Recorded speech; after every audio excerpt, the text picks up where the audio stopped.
Good morning दोस्तों, are wealth wisdom में आपका स्वागत है। आज मैं आपके लिए लेके आया हूँ बहुत ही बेहतरीन वीडियो, जिसमें मैं आपको बताने वाला हूँ कि सैलरी से करोड़पति कैसे बना जाए। और आप अगर जॉब कर रहे हो तो ये वीडियो आपके लिए बहुत ही महत्वपूर्ण है, क्योंकि आपका भी एस्पिरेशन करोड़पति बनने का तो है ही। तो सैलरी से, जब हम सैलरीड एम्प्लॉई है, तो सैलरी से करोड़पति बनने का क्या रास्ता है, और हमें ऐसे कौन कौन से काम करने पड़ेंगे जिससे हम करोड़पति बन पाए। तो उसका पूरा रोड मैप मैं आपको देने वाला हूँ। और अगर आपने मेरा ये चैनल सब्सक्राइब नहीं किया है तो तुरंत ही सब्सक्राइब का बटन दबाइए और ये मेरा चैनल सब्सक्राइब कीजिए। मैं ऐसे अच्छे इनसाइटफुल वीडियो आपके लिए लेके आऊँगा, जिससे आपकी नॉलेज बढ़ेगी और आप अपने लाइफ में ग्रो कर पाएंगे। तो प्लीज़ सब्सक्राइब माय चैनल। अभी हम शुरू करते हैं। तो देखा जाए तो हम 35 ईयर्स तक जॉब करते हैं। एन एवरेज पर्सन, कोई भी हमारे वहाँ अगर एम्प्लॉयमेंट लेता है तो 24 या 25 साल में उसकी नौकरी शुरू होती है। यानी वो जब 24 साल का होता है, 25 साल का होता है या 26 साल का होता है, तब उसकी नौकरी शुरू होती है। तो हम एज्यूम करके चल रहे हैं ऑन एवरेज 25 साल में कोई बंदा नौकरी शुरू कर रहा है और वो 60 ईयर्स पे रिटायर होगा। यानी टोटल उनका 35 ईयर्स का एक्सपीरियंस रहेगा जॉब करने में। तो आपको 35 ईयर्स तक जो जॉब कर रहे हो, तो वो 35 ईयर्स आपको कैसे इस्तेमाल करने हैं जैसे कि आप करोड़पति बन जाए। तो ये मुद्दे पे हम बात करने वाले हैं।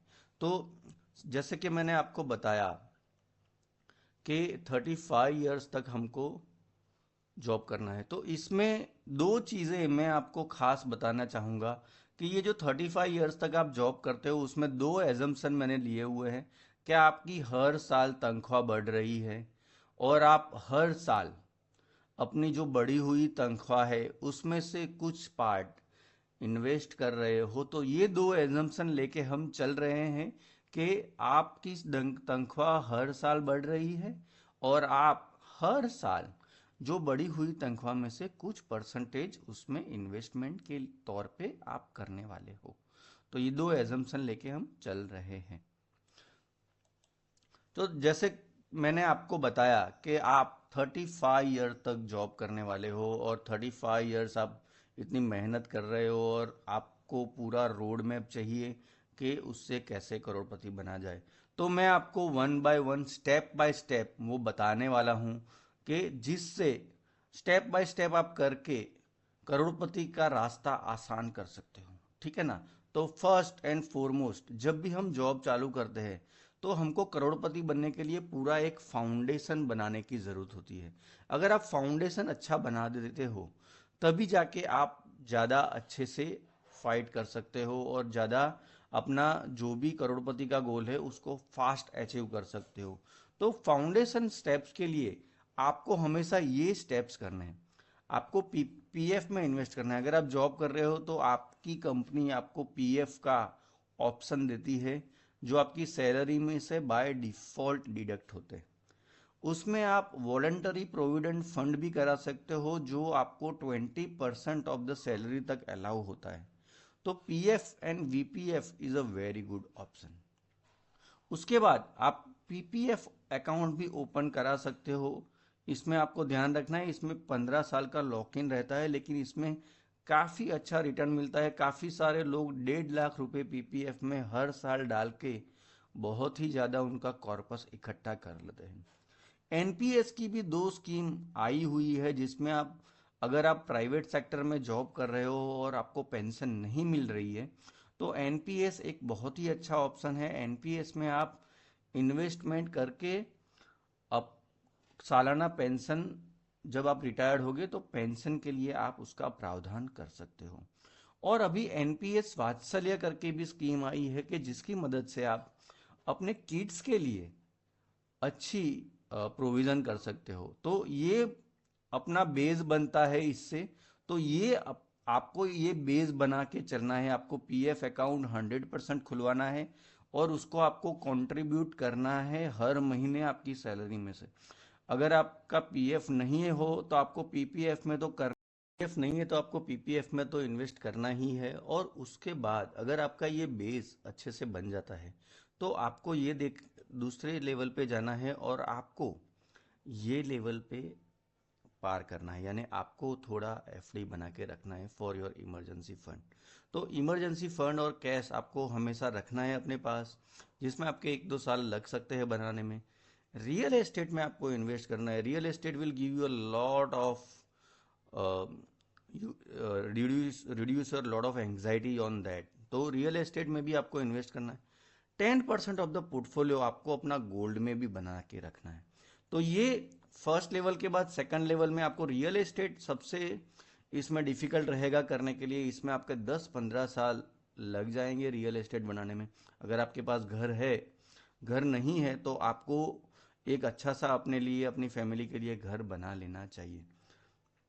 तो नेक्स्ट ये करने के बाद, यानी आप इमरजेंसी फंड बना लिया आपने, एक रियल एस्टेट भी अपना यानी घर बना लिया, और थोड़ा बहुत आपने गोल्ड में भी इन्वेस्ट कर लिया। उसके बाद आपको करना चाहिए इन्वेस्ट म्यूचुअल फंड में। Mutual fund is also a very good option where you can put all your money in the mutual fund. ETF भी एक अच्छा ऑप्शन है जिसमें आया है। म्यूचुअल फंड में अगर आप पैसा 15 साल तक डाल रहे हो 15% रिटर्न के लिए, 15,000 रुपये, तो आप आसानी से करोड़पति बन सकते हो। ये हमेशा याद रखिए। तो 15-15-15 rule is for the mutual fund. इसके बाद ये अगर आप ये तीनों स्टेप्स कर लेते हो, फर्स्ट आप पीएफ कर लेते हो, फिर आप थोड़ा इमरजेंसी फंड बना लेते हो, म्यूचुअल फंड का भी पोर्टफोलियो बना लेते हो, उसके बाद आपको ब्लू चिप स्टॉक्स में इन्वेस्ट करना शुरू करना है। ब्लू चिप स्टॉक इसीलिए क्योंकि जब आप इतना अच्छा सा बेस बना रहे हो उसके बाद ही आपको स्टॉक्स खरीदने के लिए, क्योंकि स्टॉक्स में बहुत ही ज़्यादा वॉलेटिलिटी रहती है। अगर आप पहले से ही स्टॉक्स में पैसे डालना शुरू कर दोगे तो आपकी सारी वेल्थ वाइप आउट भी हो सकती है। तो stocks is both side risky. तो इतना करने के बाद आपको स्टॉक्स में पैसे डालना शुरू करना है, और उसमें भी आपको सबसे पहले ब्लू चिप स्टॉक्स खरीदने हैं। तो ब्लू चिप स्टॉक्स आपका हो जाए उसके बाद आपको small and mid cap stocks में जाना है। तो ये पिरामिड अगर आप फॉलो कर रहे हो तो आप करोड़पति बनना आपके लिए बहुत ही ज़्यादा आसान हो जाएगा। और ये कितने सालों के लिए करना चाहिए उसका भी मैं आपको विवरण देता हूँ। यानी आप समझ लोगे कि आपको पीएफ, वीपीएफ, एनपीएस में डाल रहे हो, तो आप जब से जॉब स्टार्ट कर रहे हो 25 ईयर्स से, तो आपको 35 ईयर्स का जॉब है, तो पूरे पूरे 35 ईयर्स आपको पीएफ में इन्वेस्ट करना है। उसको कभी भी छेड़ना नहीं है, आपको हमेशा पूरा उसको यूटिलाइज करना है। उसके बाद रियल एस्टेट सबसे बड़ा होता है। तो रियल एस्टेट में करीबन अगर हम ईएमआई शुरू करते हैं तो 15 साल हमारे ईएमआई में लगते हैं। 1-2 साल इमरजेंसी फंड बनाने और गोल्ड बनाने के लिए भी लग जाएंगे। तो 15 से 17 साल आपको इन्वेस्टमेंट करना है रियल एस्टेट में। उसके बाद आपको 10 साल आपको म्यूचुअल फंड में इन्वेस्ट करना है, या आप ईटीएफ में भी इन्वेस्ट कर सकते हो। अगर आप 10 साल बराबर म्यूचुअल फंड में इन्वेस्ट करते हो तो आपके करोड़पति बनने के चांसेस बहुत ही ज़्यादा बढ़ जाते हैं। और उसके बाद ब्लू चिप फंड और स्मॉल कैप फंड में 5 to 7 ईयर्स बोथ आप इन्वेस्ट कर सकते हो। इसमें भी आप काफ़ी अच्छा लमसम कॉर्पस बना सकते हो। तो ये जो स्टेप्स है आपको अपने ग्रोथ में 1 by 1 आपको ये स्टेप्स फॉलो करने हैं। 1 by 1 आप ये स्टेयर्स चढ़ेंगे, पीएफ, कैश, म्यूचुअल फंड, तो आपके करोड़पति बनने के चांसेस बहुत ही ज़्यादा बढ़ जाते हैं। तो ये हमेशा आपको याद रखना है। तो जैसे ही आपके ये बढ़ जाते हैं और आप करोड़पति बन जाते हैं तो आपको ये हमेशा ध्यान रखना है कि जिसमें भी आप ये इन्वेस्ट कर रहे हो आपको ऑटोमेटिक सेटअप रखना है। आपको खुद को कहीं पे भी डालना पैसा नहीं है, सारा आपको एसआईपी करने रखना है। स्टैंडिंग इंस्ट्रक्शन बैंक में दे देनी है, और हर महीने आपको एक डेट डिसाइड करनी है जिससे आपके बैंक अकाउंट से ये पैसे चले जाए, पीएफ के चले जाए, म्यूचुअल फंड के चले जाए, होम के ईएमआई के चले जाए, सारे पैसे आपके ऑटोमेटिक शिप करना है। और जब ये करने के बाद आप करोड़पति बन जाओगे तो आप एंजॉय द लाइफ, और आप अपनी लाइफ एंजॉय करें और बने रहे हमारे साथ। अगर आपने ये चैनल सब्सक्राइब नहीं किया है तो तुरंत ही मेरा चैनल सब्सक्राइब कीजिए। मैं ऐसे इनसाइटफुल वीडियो आपके लिए लेके आऊँगा जिससे आपकी नॉलेज बढ़ेगी और आप अपने लाइफ में ग्रो कर पाएंगे। तो प्लीज़ सब्सक्राइब माय चैनल।